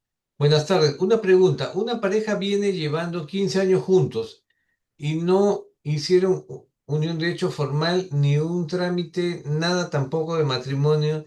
Y en ese lapso tienen hijos, compraron bienes muebles, inmuebles y quieren separarse. ¿Cómo liquidan los bienes? Bueno. eh, habría que pensar o preguntar si es que ellos están con la intención de que se declare la unión de hecho. Porque imaginemos que no, no, que no queremos que se declare la unión de hecho. Nosotros queremos tan solo que todo el patrimonio que hemos adquirido nos lo dividamos. Podrían, si es que digamos, doctor, todos estos bienes han sido comprados en copropiedad, ya estaría determinado qué le corresponde a uno o al otro. O puede ser que algunos bienes estén comprados a nombre de Juan y otros a nombre de María. Habría que ver que hay una compensación en todo caso para que ambos reciban igual. O imaginemos que todos los bienes se compraron a nombre de Juan y nada a nombre de María, pero Juan quiere ser justo. Podría, digamos, donarle a ella, podría pactarse una venta. Tendrían ellos que ver la forma como es que mejor consiguen una correcta distribución de aquello que adquirieron. En el caso que no quieran hacer este trámite previo de la declaración judicial de unión de hecho, ¿no? Correcto. Luego tenemos, viví 15 años con mi conviviente, pero nunca lo plasmamos en un documento notarial. Él me dejó con mis hijos y se buscó otra. ¿Lo puedo denunciar? Bueno, denunciar no, porque ahí no hay delito, ¿no? Lo que yo le sugeriría en todo caso es que para ella, si es que hay una afectación patrimonial que demande la declaración de existencia de unión de hecho. Y me dirá la señora, ¿no? ¿Y por qué me dice para ella y no para mis hijos? Porque sus hijos, como hijos de él, tienen derecho, por ejemplo, alimentario y no se requiere de la declaración de existencia de unión de hecho para que pueda reclamarse dicho derecho. Tiene también derecho hereditario. El día que fallezca el señor, ellos en su condición de hijos podrán heredar. Muy bien. Giovanna Arévalo, ¿en un solo acto puedo pretender la declaración de unión de hecho y la separación de patrimonio? ¿O primero debo obtener la declaración y posteriormente hacer la separación en pedido diferente? Debo entender que va a haber una demanda. Si va a haber una demanda de declaración de unión de hecho es porque la otra parte no está de acuerdo. Y si no está de acuerdo, posiblemente esa unión de hecho al momento de la interpretación de la demanda no existe. Ujú. O sea, ya terminó. Entonces, si va a demandar y va a decir, yo conviví con este hombre 10 años, desde 2010 a 2020, a la fecha ya terminó, no había ninguna razón para que reclame una separación de patrimonio porque ya el juez va a decir, esto duró hasta tal fecha. Se acabó. Muy bien. Cintia Gallardo, ¿cuál es el tiempo mínimo de convivencia requerido para solicitar el reconocimiento? 2 años, ¿no, doctor? Tiene 2 años, indica la norma, ¿no? Ujú. Muy bien. Sandra dice, en el proceso no contencioso de separación convencional y divorcio ulterior, los cónyuges se ponen de acuerdo para solicitar la separación convencional transcurridos los 2 meses de Correcto. haberse declarado la separación convencional. Cualquiera de los cónyuges puede solicitar se emita la resolución de disolución del vínculo matrimonial. ¿No podríamos entenderla como ponerse de acuerdo para el divorcio? No, Eso lo explicaste, me es que, parece, ¿no? claro, es que fíjese, cuando dicen el divorcio por mutuo acuerdo, este, cuando hablamos del divorcio por mutuo acuerdo, debo yo entender entonces que ha habido Juan y María que se pusieron de acuerdo e iniciaron el procedimiento para que se declare directamente el divorcio, y eso no hay. Lo que existe es me pongo de acuerdo para conseguir una separación de cuerpos y luego que se declara la separación de cuerpos hay que esperar 2 meses y luego los 2 meses ni siquiera requiero el acuerdo de la otra parte, basta que yo lo pida y consigo el divorcio. Correcto. Bien, vamos a contestar un par de preguntas más porque la verdad que ha estado tan interesante la conferencia, doctor, que tenemos muchísimas preguntas y ya el tiempo nos está ganando, usted tiene otras responsabilidades. Pero vamos a ver, por acá había una que me pareció interesante. Decía que si fallece una de las partes y está inscrita la unión de hecho, el cónyuge eh, que no fallece, puede pedir la nulidad de la unión de hecho anterior. No. Ya, pero fíjese, debo entender que si esta persona está casada, no es posible que pueda reconocerse la unión de hecho, porque hay un impedimento matrimonial. Pero imaginemos, doctor, imaginemos, ¿ok? Esta persona está casada, no se llega a divorciar e induce error. al notario declarando que es soltero o que no está casado y consigue que se declare la unión de hecho. Lo cierto es que fallece este hombre. Preguntarán, ¿y a quién preferimos? A la cónyuge. Eh, Cuando revisamos el inciso tercero del artículo 816 del Código, vamos a encontrar que en el tercer orden sucesorio está el cónyuge o el conviviente supérstite. Entonces, en primer lugar, el cónyuge. A falta de cónyuge, el conviviente. Fíjese, un caso más extremo, que también a veces ocurre. No se trata de cónyuge y conviviente. Tenemos a Juan que se casa con María y Juan se casa luego con Teresa. ¿Ok? Y fallece Juan. Preguntará usted, ¿y ahora qué hacemos si ya son dos cónyuges? Ya no es cónyuge conviviente, sino dos cónyuges. ¿A quién vamos a preferir? El artículo 827 del Código Civil señala que en este caso, quien va a tener que heredar es la primera cónyuge. Solo hay la posibilidad que pueda heredar la segunda cónyuge si cuando falleció Juan ya había fallecido la primera. Solo en ese caso. Ujú. Bien, eh, Cecilia Aguilar dice, muchas gracias, doctores. Un saludo para Cecilia. Benedicta Zulca Mendoza de Gutiérrez. Estimado autor, ¿la convivencia hay que registrarla? ¿Dónde? Registro público, registro personal. Se Muy registra. En bien. parte, el notario o el juez remite parte y se registra. Muy bien. José Gallo dice, buenas tardes, señores del Minjus. Excelente exposición. Saludos al doctor Miguel Ramos.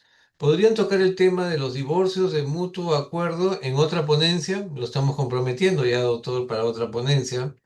No hay ningún, Creo pero que desde ya digo que no existe el divorcio por mutuo acuerdo. Fíjese, doctor Canales, le juro que a veces por televisión escucho y el divorcio por mutuo acuerdo. Y el divorcio expreso, digo, Dios mío, ¿por qué le mienten a la población?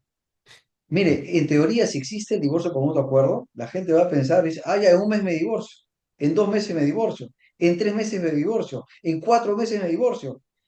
Este procedimiento de la separación convencional con divorcio ulterior, porque así se llama, más o menos va a permitir que yo, si es que me pongo de acuerdo con mi pareja para la separación de cuerpos, no para el divorcio, sino para la separación de cuerpos, el trámite debe demorar unos 4 o 5 meses. No existe, entonces, por favor, el divorcio por mutuo acuerdo. Porque la gente dice, ah, ya, mañana presento y 2 semanas divorciado. No es así. muy bien.